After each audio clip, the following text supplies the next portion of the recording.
আল্লাহ রাসূল সাল্লাল্লাহু আলাইহি ওয়া আলিহি ওয়াসাল্লাম তিনিও যাতে ভুলে না যান বারবার কোরআন পড়তেন, বারবার রিভাইজ করতেন। রাসূল সাল্লাল্লাহু আলাইহি ওয়াসাল্লামের কষ্ট হয়ে যেত, ফলে আল্লাহ তাআলা বলেছেন লা তুহাররিক বিহি লিসানাকা লিতা'জালা বিহি ইন্না আলাইনা জামাআহু ওয়া কুরআনা ফাইদা ক্বরা'নাহু ফাত্তাবি' কুরআনা। নবী, আপনি তাড়াহুড়ো করে এত কষ্ট, এত প্রেসার আপনার উপর নেওয়ার দরকার নেই। আমি আপনাকে পড়িয়ে দেব। জিবরিল যখন পড়ে শুধু ফলো করেন, সেটা একবার পড়ে নিন, মুখস্থ আমি আল্লাহ করে দেব।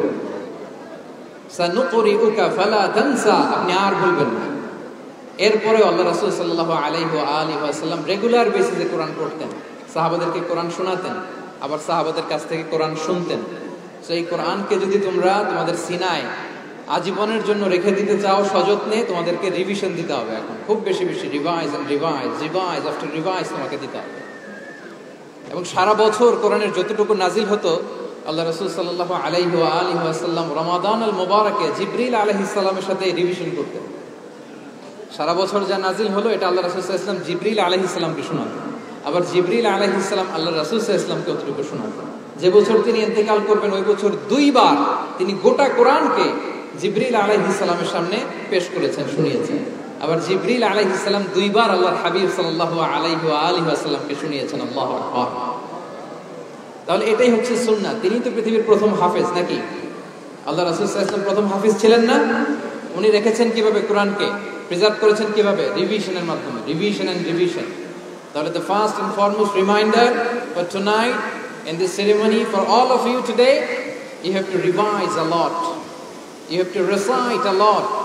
প্রতিদিন রিসাইট করতে হবে, প্রতিদিন রিভাইজ দিতে হবে। এটা আমাদের মনে থাকবে তো নাকি? শিক্ষার্থী বন্ধুরা আওয়াজ করো, মেক এ নয়েজ।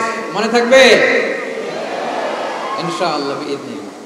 তাহলে প্রথম কাজ হচ্ছে আমাদেরকে রিভাইজ করতে হবে।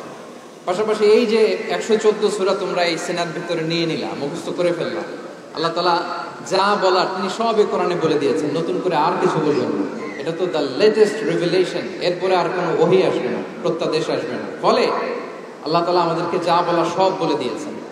মুখস্থ করার বড় কাজ এখন যেহেতু শেষ, এবার আমরা বোঝার জন্য উঠে পড়ে লাগবে। কোরআনকে বুঝতে হবে আমাদের মাতৃভাষায়। এই কোরআনের মর্মবাণী, মর্মার্থ, আল্লাহ তাআলা কি ডুজ এন্ড ডোন্টস আমাদের জন্য দিয়েছেন, কি করা যাবে কি করা যাবে না সব তিনি বলে দিয়েছেন। এটা আমাদেরকে বুঝতে হবে। আমরা গত বছর একটা বই লিখেছি এক নজরে কোরআন নামে। আমরা খুব সহজে 114 সূরার সামারি, সিনপসিস এই কোরআনে নিয়ে এসেছি। এই বই ছাড়াও আরো অনেক অনেক বই সম্মানিত লেখকরা তারা লিখেছেন।